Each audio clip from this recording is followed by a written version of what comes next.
it is we want. We are the voters. We voted him in. So we have to demand what it is we want. So we can't. I think we can't shirk all of the responsibility. We have to take some of it. It's a No, group I'm not. effort. But DeQuay, I wasn't saying that we didn't have any responsibility. I'm just saying that the things that he could be doing, those things can go without being said. You know, Eh, I had to say it about Sly. You But if they're can't beat not, some say people's it. mayor, huh? I said, but if they're not being done, then say it. And we know you got the mouth and the attitude, so say it, demand it. Well, well. What I'm saying to you is, I wouldn't say it to you if I hadn't said it to him. I You understand? understood. So I mean, ain't nothing bashful about me. I think you know that. But see, when you so used to hearing it from Pat Clark, you're gonna hear that and you're gonna walk with it. But when you hear it from Pat Clark and 299 others, see that's where you make the noise at. You can't sit there and not agree with me because you don't like me, Well, and and we're that's going all through I'm the same saying. thing. That's all I'm saying. We have to demand it from him. I'm not saying that. All I'm saying is you made a comment that said the responsibility falls on the mayor, and that's the comment that As far as let me fix this thing. As far as when it comes down to what he can just do, the same way he stood up there and say, "I'm gonna need you to put the mask on," is the same way he said, "I'm gonna need you to give $100 million to the East Side." Now, let me say to both DeQuay Wilson and Pat Clark that in my introduction, I said that you are among the people who will not only talk about our rights as it relates to all that we're going through now, the Black Lives Matter movement, the pandemic from which we are suffering, that Pat Clark is one who will not just talk about our rights, but our responsibilities as well oh no doubt. beyond the mayor's office and or others who are in official capacities. What responsibilities do we have personally and cooperatively within our community? Well, the biggest responsibility that we have, Mr. Boyd, is uh, we need to increase our voter privilege. Okay, You know, definitely. you can't. Man, I had to tell my wife this. You can't pick and choose uh, uh, what you want to vote on. Oh, that ain't nothing. Yes, it is. Yes, it is. It means and it makes a difference. You can't. You got to vote every time there's an opportunity to vote because it affects us. It affects us all the way around, all the way around. So I mean, until we get that part figured out, we'll never get people to assume the responsibility because they really don't know. I mean, I was talking to the people that was out here doing the voters registration this morning. You know, they said, what can we do to increase, uh, our voters? But yeah, I said, participation. first of all, we got to educate them. You know what I'm saying? Why would I vote for something I don't know what I'm voting for or who I'm voting for? Then you've got your your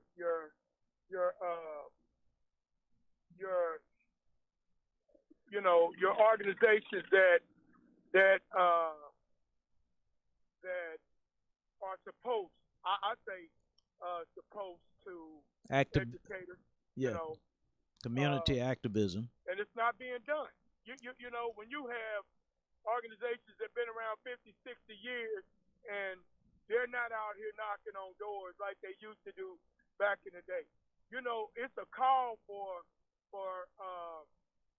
educational, political educational situations right now.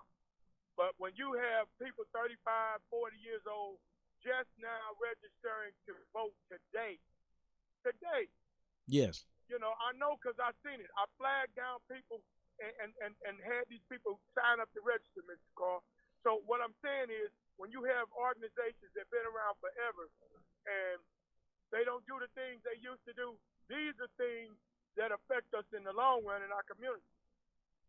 One of the things that you said that was of particular note, excuse me, obviously one of the most prominent issues is police brutality, things that are going on in the community that are offensive in the urban core.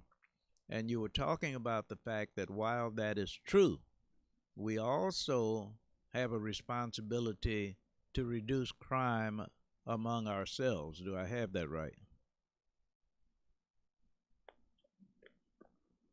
Now, you started fading in and out.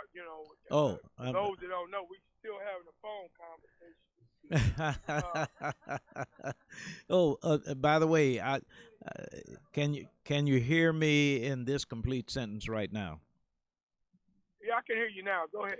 And what I said was, if I saw correctly, one of the things that you talked about was, in as much as there is legitimate concern, no doubt about it, about police brutality and our rights being offended, we must also assume responsibility for reducing crime among ourselves.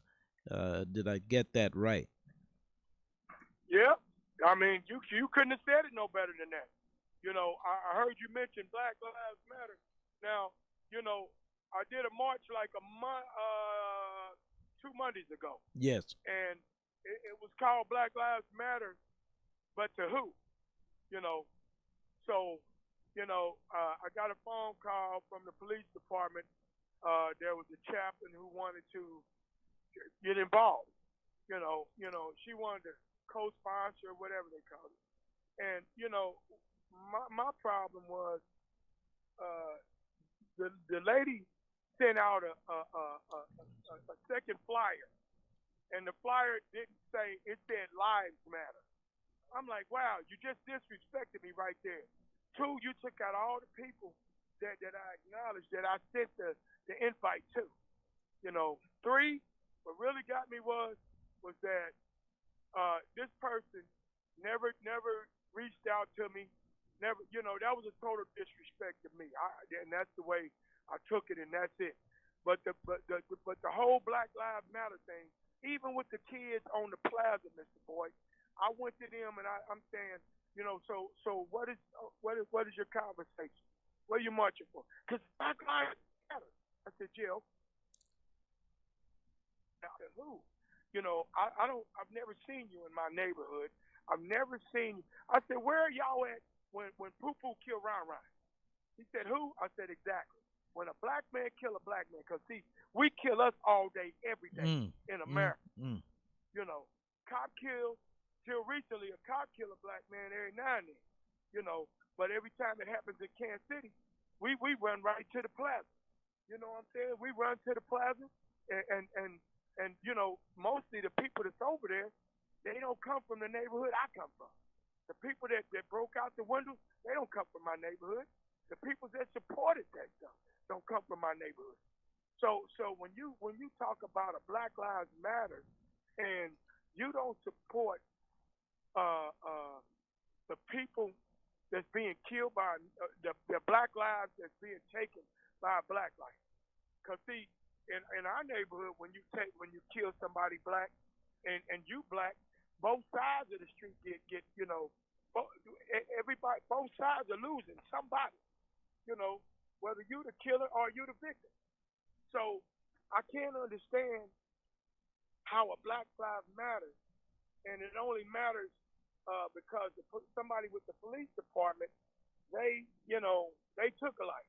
But the people that's killing people out here, and the people that's being killed. Come on. And there's nothing being said. So wow. I mean, it's a hell of a situation. So now, one of the things that's very important where this is concerned, and by the way, Louis George Walker is also in the studio with KUAW Wilson. These are people whom you know and they know you. They might chime in, but I certainly want to make sure that we get contact information, and if there is an appeal to join that campaign or those campaigns in which you are engaged, we would like to get proper contact information for Pat Clark. Well, you can. Anybody can reach me at 816-977-3116 or Pat Clark, PATCLERKE 48 at gmail.com. And you know we're working on the follow up from the march right now Mm-hmm. because see that's the problem, man. We always do things and don't do nothing behind it. You know, uh, you That know, is key. this Black Lives Movement, yeah, it's made some moves in America. But once again, when that smoke clears and the dust is gone, what about the people that we killing ourselves in our community? You know, yeah, we can talk about the injustices that's done by the police department, but what about just us? When it's just us that's killing us, where's the conversation at right there? You know, I mean, you know, we can blame the prosecutor if we want to. You know, I mean, we can blame the police department, but who's blaming us? You know, somebody with a decent conversation, you know, and it goes back to who don't like who. That's one thing that's big in our community. It's a black thing. You know, white folks don't like each other, but they don't let you know it. You know, that's a real conversation right there. How can you bring all these organizations? When I put this thing out about the march, I send it out to everybody. You know, I send it out to mothers in charge, mothers on a mission. I send it out to all the mothers. I got a few of those groups to come out. But when people don't see you to work together, what type of results are you looking for, Mr. Boyd? You're not going to get very much. You know, yeah, we had 200-something people at the march, but the ones that should have been there wasn't there. And I ain't just talking about the organizations. I'm talking about the family. I'm talking about the ones that's doing it. I mean, hell, the devil sat with Jesus, didn't he? You know, there's nowhere in the world, man, we should be going through what we're going through, and we have the power to make things happen, to change things. Things will not change until we say, but what he say, change ourselves. So, you know, I appreciate you. You know, you let me be myself. You know, that's my favorite song, Flying the Favorite Song. You know, thank you for letting me be myself again. Again.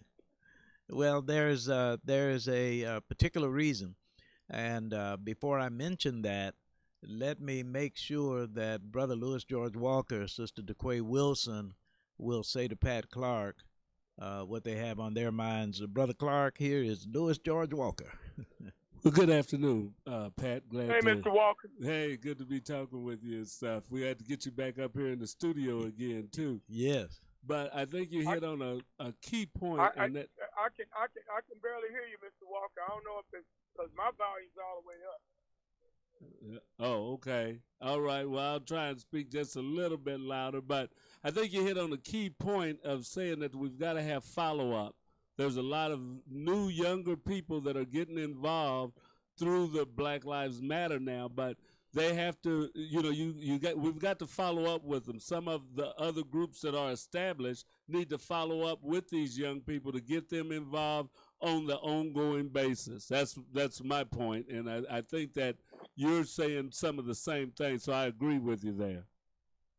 You know, Mr. Walker. Like I said, I've talked to these kids. I reached out to them. You know, when they marched on 27th and the 27th Street precinct up there, man. Like I told them, I said, first of all, I want to let y'all know you're on the other side of truth. You know, so you know we don't look at it the same way you do. What you do in the plaza, that's up to y'all. That's fine and dandy. But we can't afford to tear down or burn down nothing we got over here. Took too long to get it, and that includes the police station.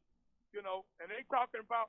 I looked the other day. They talking about closing 27th Street already. You know, I mean, you know, it's a decent looking place compared to what Central Patrol looked like over there off of Truth. You know, so I'd have a problem with that. Then they talking about, despite Sunfresh being as high as it is, I'd have a problem with you burning that one down too, because it took us 10 years or more to get groceries back up there, despite you know it costs a little bit more. But when you don't say nothing, like the Quay said, you don't get nothing. You don't get nothing. And so I guess that's why I stand alone while I roll alone. I mean, the results don't come until you see more than one person. Yes. At least that's what they told me. But I've been able to do a few things, man, by myself. And I think that if it take one man to talk to a young man that will talk to another young man, then that's how we're gonna have to do it. Well, let me just say, inasmuch as we have come to the end of the hour, that there's one thing that we are in agreement with 100% in this studio, that would include DeQuay Wilson, Louis George Walker, and Carl Boyd, is that if we get an opportunity to hear from Pat Clark, if we interview Pat Clark next week, it will be the same Pat Clark we interviewed this week. We can depend upon your honesty. We can depend upon your candor. Agree or not, we can appreciate your consistency and your ability to cut across generational lines, and everybody cannot do that. So thank you for being with us today, and you will be asked, as Louis George Walker has warned you, you will be asked to come back again. Thank you very much for this afternoon. Listen, I appreciate you, Mr. Boyd, Mr. Thank Walker, DeQuay. I mean, I don't know how to be nobody else, man. All I can do is be the best me. Praise God. Thank you very much, Brother Pat Clark, and that is 816-977-3116. And yep, and I've got a new economic development office at 3449 Indiana. Oh, so, okay. Okay, on the east side of the street. Yes, sir. NACCC is in there. Edward Bell. We've got it going on. All right. If we don't do it, it won't get done. A block south of Central High School. This is right up the street. Yes, sir. God bless you, man, and you'll hear from us again soon. Thank you. Yes, sir. Bless you too. Bless you all. Thank you. All right. That was Pat Clark. This is Wave Your Grades. It is KUAW, Knowledge, Understanding, and Wisdom, KUAW.org. And here is your producer, announcer, co-host, engineer, DeQuay Wilson. I'd definitely like to thank our guests for joining us today and our listeners for listening. Today's program will close with our host reciting one of his daily year-round morning motivational messages for students in honor of our troops. I am DeQuay Wilson. Here is Carl Boyd. Thank you so much, DeQuay Wilson. Thank you, Louis George Walker. Thank you, Minister Emma Venn and Brother Pat Clark. My name is Carl Boyd for Wave Your Grades, and this to students across the USA, your Students for Boots message for this day, June 27th. Take time to travel before school resumes, if only in your mind. Envision the places our troops must go to keep you from falling behind. June 27th. Take time to travel before school resumes, if only in your mind. Envision the places our troops must go to keep you from falling behind. My name is Carl Boyd for Wave Your Grades. Gracious God and wonderful Wanda, I'm on my way home.